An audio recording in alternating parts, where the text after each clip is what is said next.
Hello, BookTube, and welcome back to Summer of Sport. This is a BookTube event created by Mark at Book Time with Elvis, designed to concentrate on sports reading, sports literature, fiction and nonfiction. I usually have a ball with Summer of Sport, and no pun intended, I intend to do that this year as well. But I'm not one for a rigorous TBR, our booktube lingo for to be read, where you set out the schedule of what you're going to read in the upcoming week or the upcoming month and you stick to it. I'm not much for that. uh, the the bulk of my reading, 80% of my reading, is new releases in the American book market, and those do have a kind of schedule.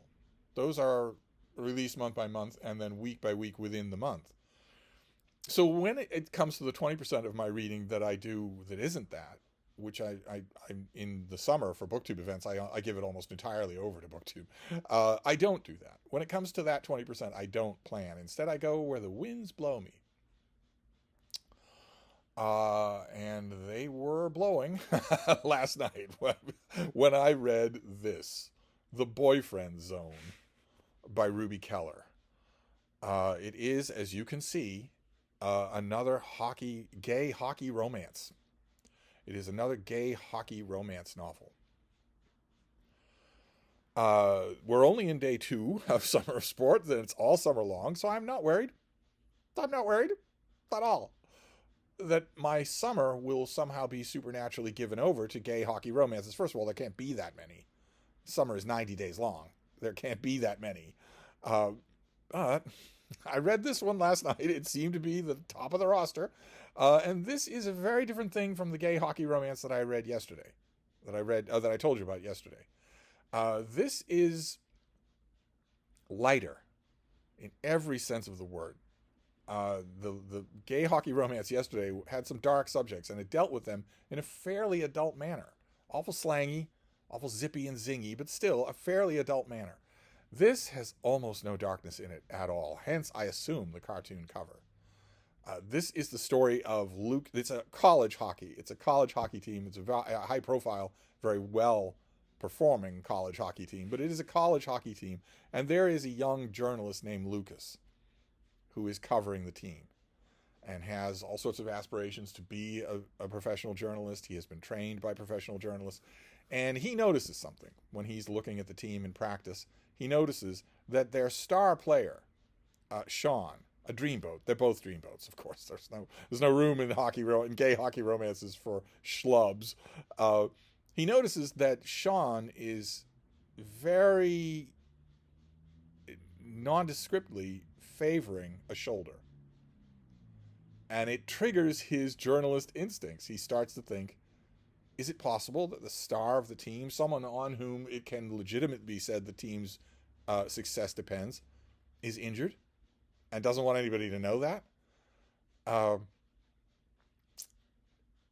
And he goes from there. Believe it or not, that is the tiny, tiny kernel at the beginning of this book. That is the, as the writing bros would say, inciting incident. Is that Lucas has to wonder what he should do. And, because he doesn't want to narc on the team or on Sean, but he also doesn't want to betray his journalistic ethics. He thinks that he has scented a story. Now, you can legitimately wonder how much Ruby Keller knows about hockey. I wondered that in the last gay hockey romance, and I wonder it in this one. In order for that germ of a story, in order for that inciting incident to work at all, you have to assume, A, that no one else is closely watching the star of this team enough to notice that he's favoring a shoulder, and B, that the team doctor is either completely incompetent or ethically compromised. And I don't know that the subsequent events in this book warrant either one of those assumptions. I was thinking as I was reading this, it's very simple. It's very primary colors. It is very warm. It's a warm book. It's a feel-good book, definitely.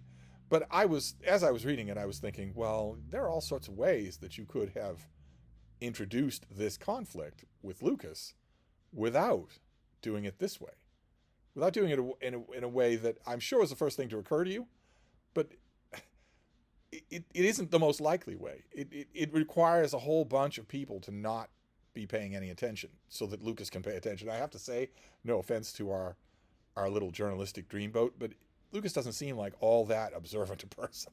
He doesn't seem to me, certainly, having spent a huge amount of time in journalism, he doesn't strike me as someone who has a good career cut out for him. but naturally, he wants to get closer to the story, and that involves getting closer to Sean. And they start to have emotions for each other, and get closer and closer to each other. In the previous gay hockey romance that we read, that I read, I'm not recommending you to waste your time with any of this stuff. I'll let you know. I'll let you know.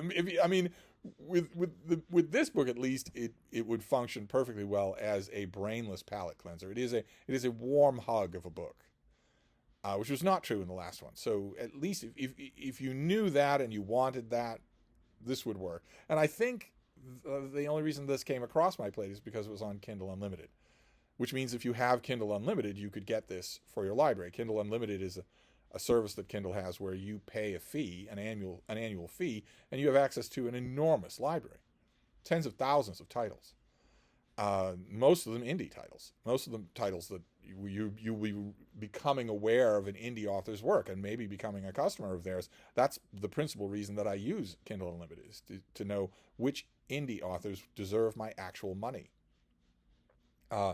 But if you subscribe to Kindle Unlimited, then you can just swap out your books willy-nilly, and that's a very low impact way of reading this thing.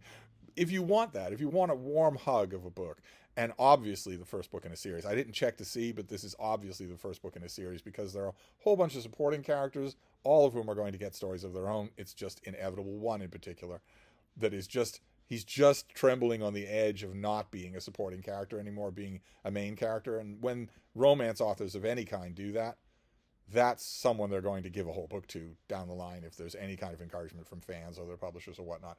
I don't think this author, Ruby Kelly, has to deal with publishers. I think she's self-published. And that's great. This is a professional job. It is a professional work. It is well structured. It knows exactly what it wants to do, and very importantly, it knows exactly what it doesn't want to do. It's got a well-designed AI cartoon cover. I remember what indie books used to be like in their wide and woolly Wild West days, and they weren't this good at all. It's just, this didn't have any of the emotional oomph of the previous gay hockey romance that I read, and I don't know, maybe I was looking for that. There's a little hanky-panky in this book, but good Lord. Good Lord. These two, their hanky-panky level reaches, you should forgive the term, climax, with something that is so tame that the two main characters in the last book I read would have considered it not even foreplay. They would have considered it just settling the restaurant bill before you even get back to the apartment. So this is the what Sarah at the Bookish Knitter calls the spice level. The spice level here is quite low. It's not maiden aunt from Detroit low, but it is quite low. And that goes along with the theme of the book. That, what are these characters going to do? What are they going to do with the the problem at the heart of the story? What does Lucas do? Where is your calling? Is it to journalistic integrity, as laughable a concept as that is in 2025, or is it to this new relationship that is coming to mean more to you than anything else? That's a question that does get answered in this book. It gets walked around the park just a bit. It doesn't, there's nothing deep or serious here. There was never meant to be, so I'm not holding that against the book at all. I just that's just happened to have another work of gay hockey romance come my way for Summer of Sport, but it's only the second day of Summer of Sport. We have plenty of time, so we'll see what crops up in the roster tonight, and I will report back tomorrow. Thank you, BookTube.